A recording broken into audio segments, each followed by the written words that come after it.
Bun, deci salutare frățiori și frățioare, cum v-am obișnuit cu noul nostru salut, iarăși mesajul nostru de toate zilele pe care l-auziți în fiecare episod. De data asta afel pe WhatsApp, nu pe Facebook.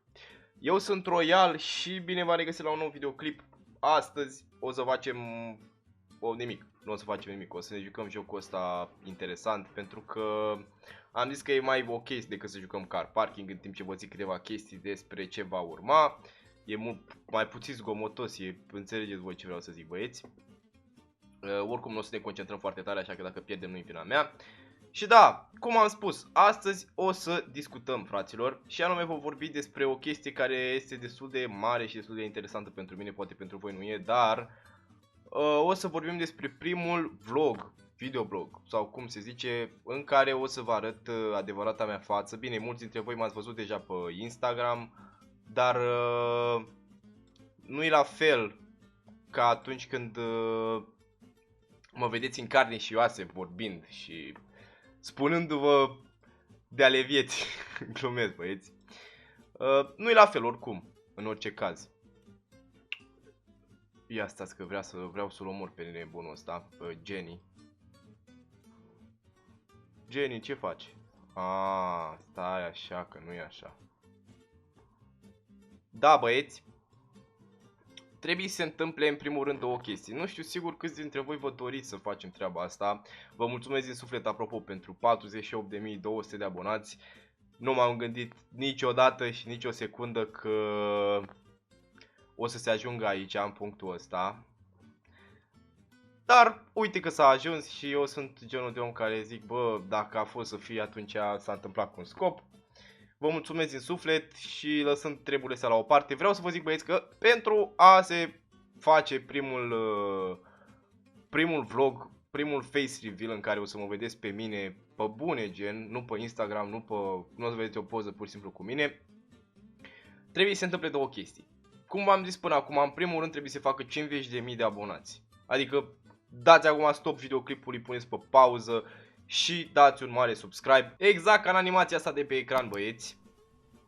Și pe lângă treaba asta, vreau să văd, nu știu, la videoclipul ăsta vreau să văd câți dintre voi vă doriți, așa că pe lângă faptul că trebuie să dați subscribe, puneți iarăși pauză și dați un mare like acestui videoclip. Adică trebuie să se dea neapărat un like, să facem cât mai multe like-uri la acest videoclip dacă vreți să facem această treabă și anume face reveal-ul de 50.000 de abonați. Vreau să se strângă, nu știu, vreau să se strângă la clipul ăsta peste 1000 de like-uri ca să îmi dau seama că, bă, voi chiar vă doriți treaba asta și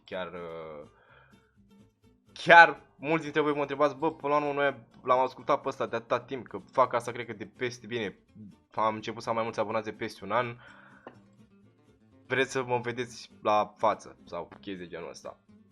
Și da, am zis că mulți dintre voi probabil v-ați fi dorit să joc car parking pentru clipul ăsta, dar cum am zis și mai devreme e prea zgomotos, băieți. Da, cam asta e treaba, vă mai zic o dată, un stop acum videoclipului și dați un mare like și subscribe. Și vom avea treaba promisă la 50.000, o să fie ca un fel de special. Dar odată ce am început cu treaba asta, odată ce o să-mi arăt fața pe YouTube, o să încep cu niște chestii foarte, foarte șmechere. Adică o să fac mai des vloguri cu mine în persoană, poate pe stradă, poate daily, de-alea, cum se zic. Mie mi-ar plăcea, sincer, dar v-am zis, vreau să văd că aveți și voi interes. Așa că haideți cât mai repede cu peste 1000 de like-uri și cu 50.000 de abonați, băieți. Cam asta o să fie clipul, o să mai stăm până când murim în joculețul ăsta. Așa că nu vă grăbiți, pentru că probabil... Mamă, ce m-am prins aici. Ba da. Mamă, ce e aici, mă, băieți? Nu știu ce e aici, dar suntem prinși în capcană. Ba nu suntem. Am reușit să scăpăm de nenorociții aia. Nu știu unde scrie scorul. Uitați, 2560 avem, băieți. E un joculeț destul de ușor și de asta am și ales să fac clip cu el, pentru că îmi și place, sincer să fiu.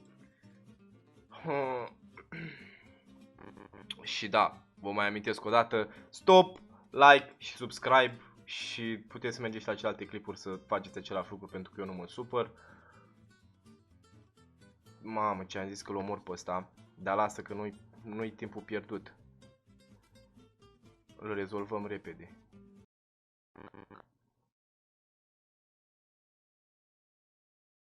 Mamă, am murit, băieți. Da, eu am fost Royal și noi ne reauzim data viitoare. V-am lăsat, pa, pa.